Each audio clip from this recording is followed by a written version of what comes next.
अगर तुम गरीब पैदा होते हो ये तुम्हारी गलती नहीं है, लेकिन अगर तुम गरीब ही मर जाते हो तो ये तुम्हारी गलती है। ये कहना है दुनिया के दूसरे सबसे अमीर इंसान की। जी हाँ, मैं बात कर रहा हूँ बिल गेट्स के बारे में। कैसे एक साधारण घर से आने वाला शख्स आज इतने अमीर है, चलिए जानते हैं आज का इस एपिसोड में। बिल गेट्स का जन्म 28 अक्टूबर 1955 को वाशिंगटन के एक छोटे से शहर में हुआ था। उसका पूरा नाम विलियम हेनरी गेट्स है। उनके पिता एक वरिष्ठ वकील थे और माता एक बैंक में नौकरी करती थी। बिल को अपनी माँ मैरी के साथ बहुत लगाव था।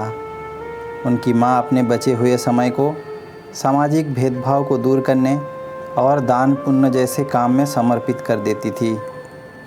बिल के माता पिता को ये विश्वास था कि बिल गेट्स भी उनके नक्शे कदम पर चलेंगे। शुरुआत से ही बिल पढ़ने लिखने में काफ़ी अच्छे थे। उन्होंने स्कूल में भी अच्छे प्रदर्शन करते थे, लेकिन 11-12 साल की उम्र के आसपास बिल के माता पिता को उसके व्यवहार के बारे में चिंताएं होने लगे। उन्हें लगा कहीं उनका बेटा अकेला ना पड़ जाए, क्योंकि वो दूसरों बच्चों से अलग थे।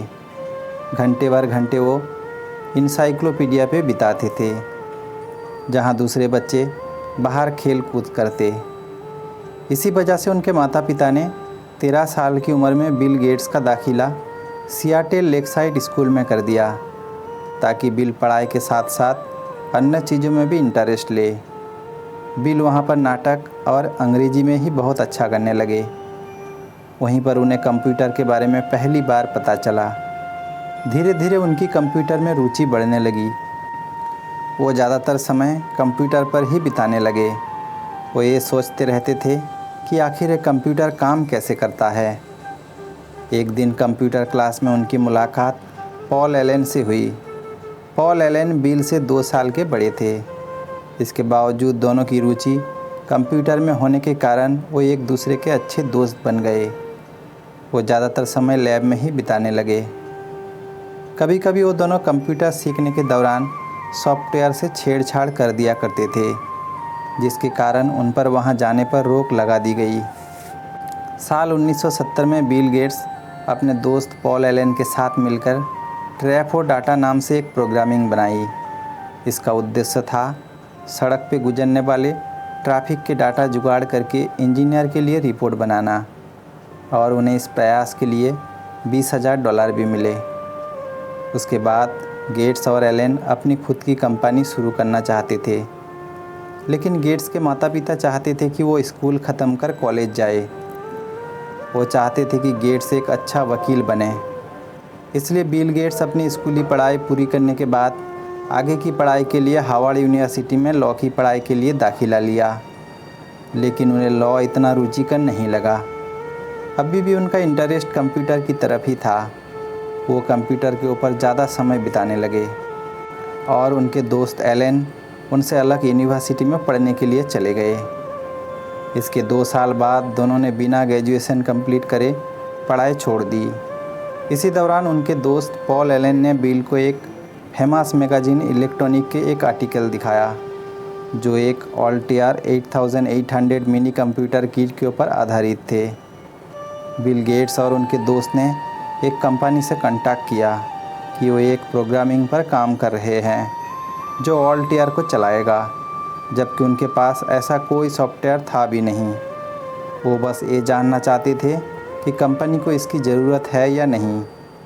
जब कंपनी ने सॉफ्टवेयर टेस्ट के लिए बोला तो उन्होंने 2 महीना का वक्त मांगा और उसके बाद कंपनी के सामने पेश किया। सॉफ्टवेयर अच्छी तरह से काम करने लगा।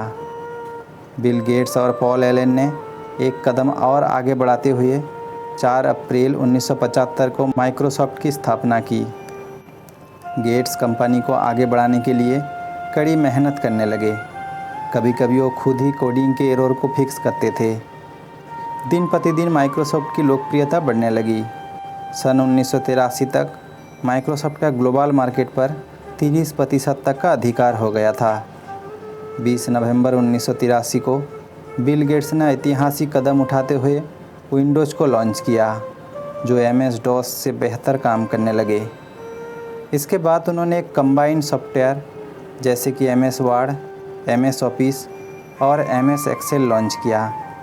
इसके साथ ही वो 90% तक कंप्यूटर बिजनेस पर कब्जा कर लिए।